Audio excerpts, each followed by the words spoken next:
Les amis, bienvenue, j'espère que vous allez tous très bien, très content de vous retrouver pour cette nouvelle vidéo, en ce jeudi pour, il me semble, la 6ème vidéo en moins de 48 heures sur la chaîne, ou à peu près 48 heures, après avoir parlé hier matin de l'Olympique de Marseille de Pablo Longoria, ce mercato qui est hivernal qui est plutôt réussi, le Chelsea de Todd Boehly, ennemi du foot, oui ou non, et même en fin de soirée, j'ai fini sur Betis-Barça, une petite analyse du match du Barça en Liga, 50 points après 19 journées, un petit récap de la situation actuelle du Barça, si ça vous intéresse.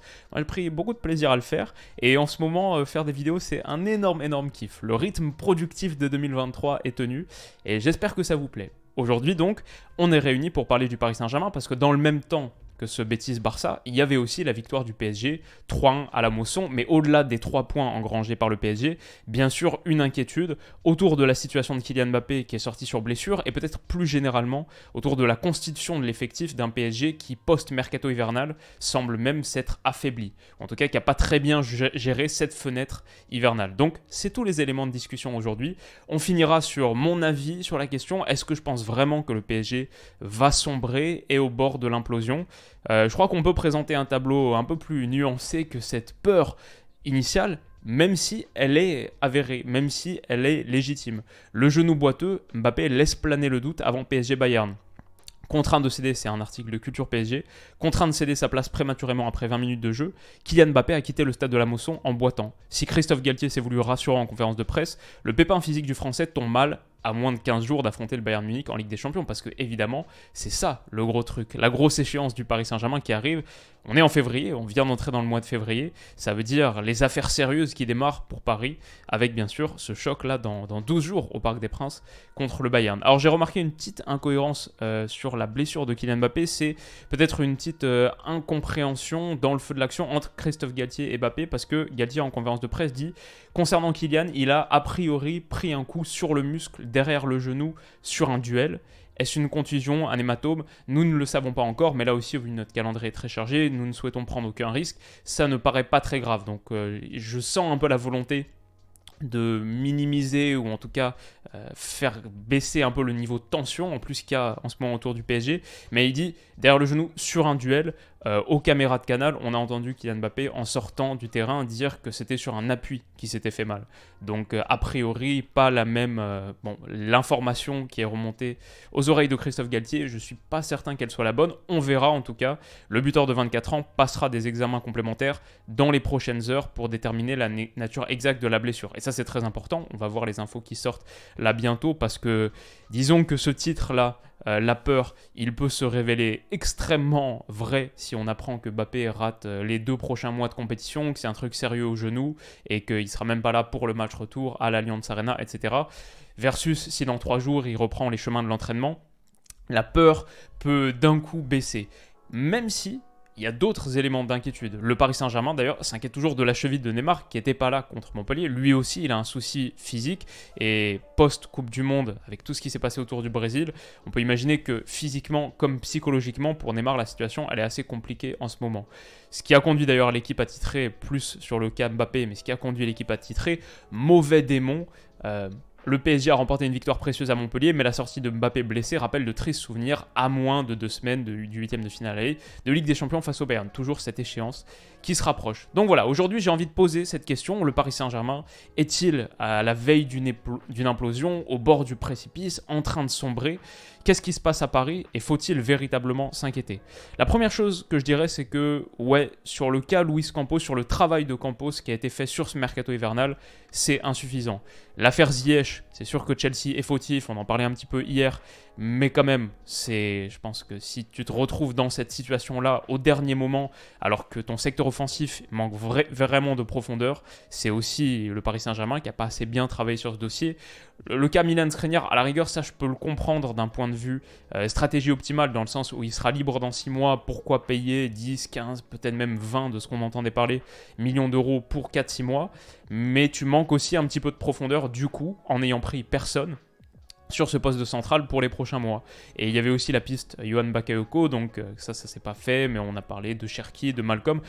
Cherki, Malcolm par exemple, je trouve pas que c'était des pistes extrêmement séduisantes pour un renfort sur ce secteur offensif, et finalement personne n'a été pris. Ça c'est l'effectif, ça c'est tous les joueurs de champ du Paris Saint-Germain à l'heure actuelle, qui sont actuellement enregistrés dans l'effectif pro. Marquinhos, c'est un peu compliqué pour lui en ce moment. Presnel Kimpembe blessé. Sergio Ramos qui est sorti hier blessé, si je ne m'abuse. Donc voilà, sur la charnière centrale, c'est compliqué. Juan Bernat, c'est un peu catastrophique le niveau. Il y a d'autres éléments positifs, je vais y revenir tout à l'heure pour nuancer un petit peu tout dans l'ensemble. Danilo Pereira, ok, il a reculé sur ce poste de défenseur central, c'est pas trop mal. Mais Marco Verratti aussi, très fragile physiquement. Actuellement, par la suite, par le passé, on sait que grosso modo, c'est dur de compter sur un Marco Verratti sur toute une saison, parce qu'il a quoi, 30, 35, 40 blessures depuis qu'il est là au PSG. Vitinha, ça pour moi, c'est un gros chagrin. Son début était tellement génial, et depuis, il s'est vraiment perdu. Aujourd'hui, il n'est plus un membre titulaire véritablement de cet entrejeu. Et je m'inquiète un petit peu pour la suite, pour lui, même sur son positionnement. Avec Verratti, la VV, Verratti-Vitinha, j'adorais ce tandem de l'entrejeu.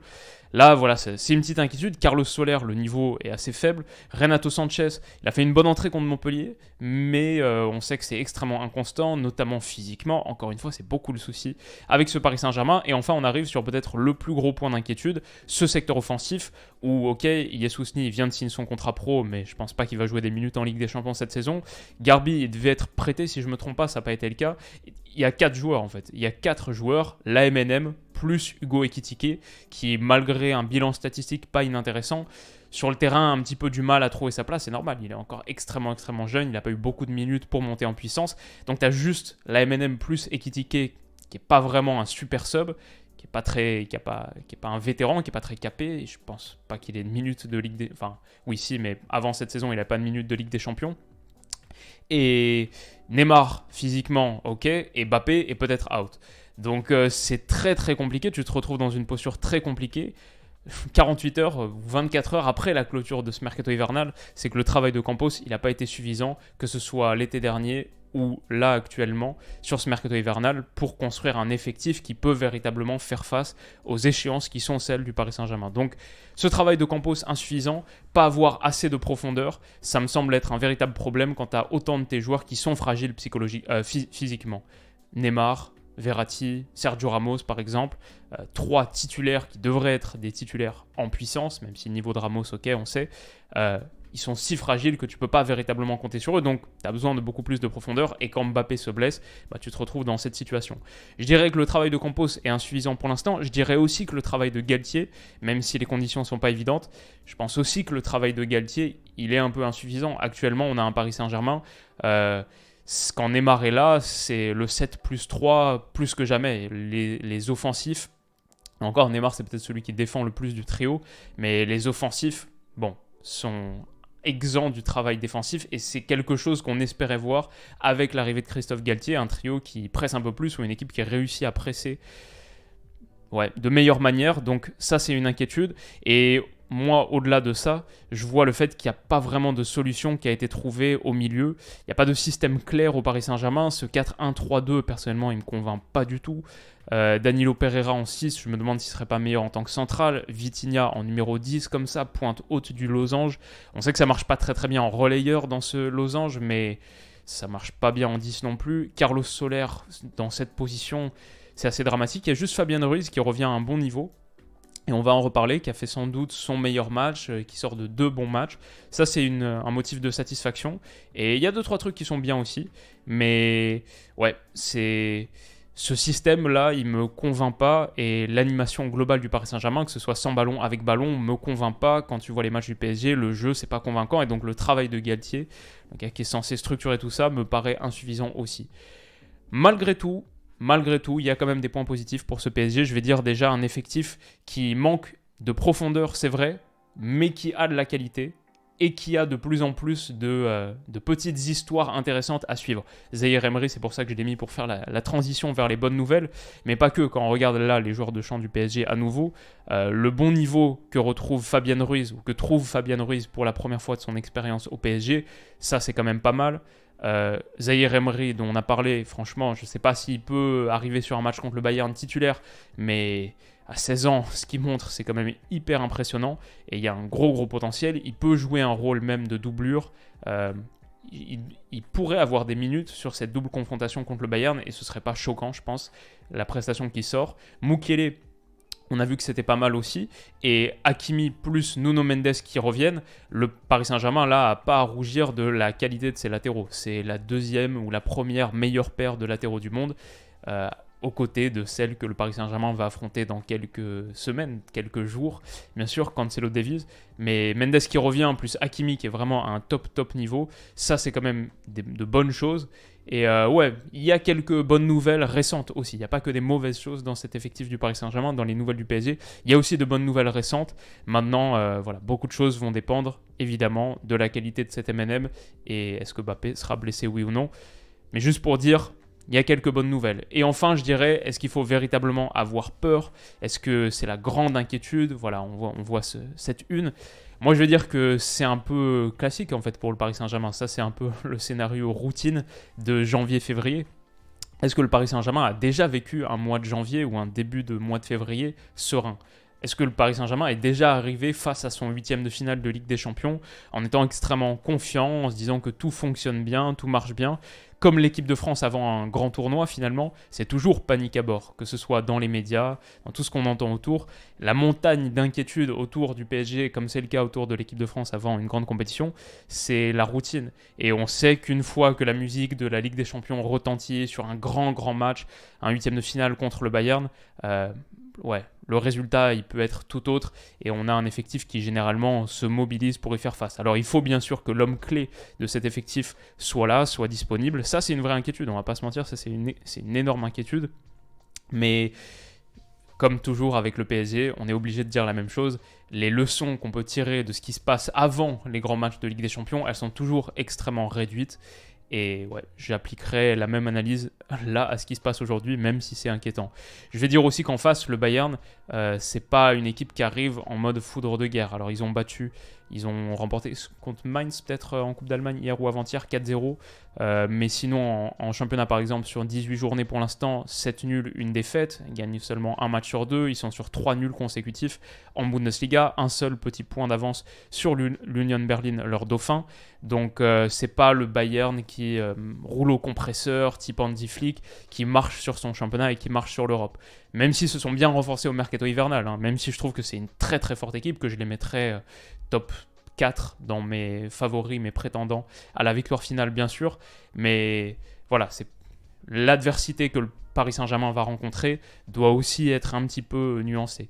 Je dirais aussi que si on se penche un petit peu sur le tableau final de Ligue des Champions, là, les 16 équipes qui sont encore en lice, les 8e, les meilleures équipes d'Europe cette année, pour moi, c'est Arsenal et Naples, celles qui jouent le mieux. Et il n'y a que Naples qui est là, Arsenal et en Europa League.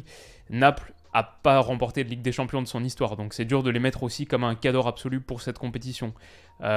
Liverpool, c'est un petit peu compliqué en ce moment. Le Real Madrid, c'est compliqué en ce moment. Manchester City, c'est relativement compliqué, ça va, c'est pas mal, mais c'est pas non plus même le Man City des toutes dernières années. Chelsea, attention, Chelsea avec l'équipe qui sont en train de se bâtir aujourd'hui, ça pourrait être une tendance positive, mais actuellement c'est une équipe qui est quoi, 9-10e de Première Ligue. Donc voilà, moi ce tableau final, il me paraît pas impressionnant non plus, et c'est un truc dont je parlais en tout début d'année sur ma vidéo du 2 janvier. Il y a peut-être une surprise qui se profile en Ligue des Champions cette saison, peut-être un primo vainqueur, ça pourrait être aussi le Paris Saint-Germain.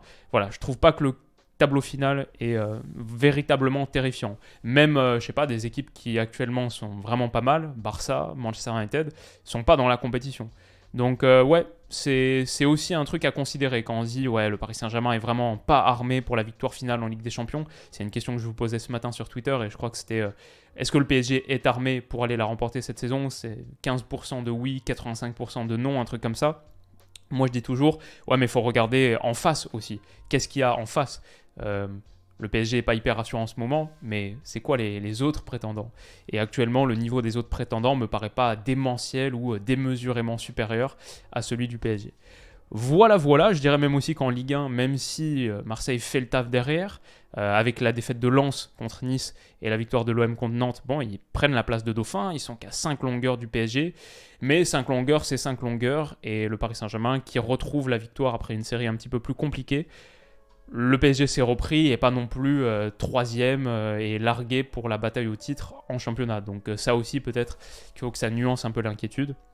Même si on va pas se tromper, l'échéance réelle que tout le monde attend, le truc clair au PSG, c'est évidemment cette Ligue des Champions.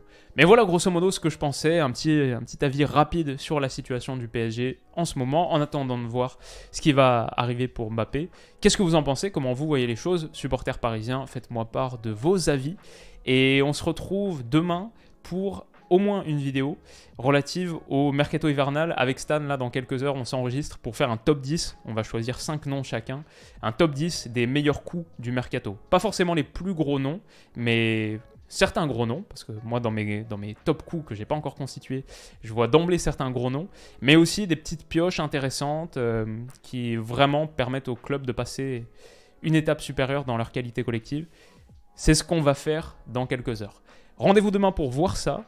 Rendez-vous sur la chaîne de Stan aussi pour voir le second épisode qu'on va tourner, ses vidéos à lui. Et je vous souhaite de passer une excellente journée, excellente soirée. On se retrouve très vite. Bisous.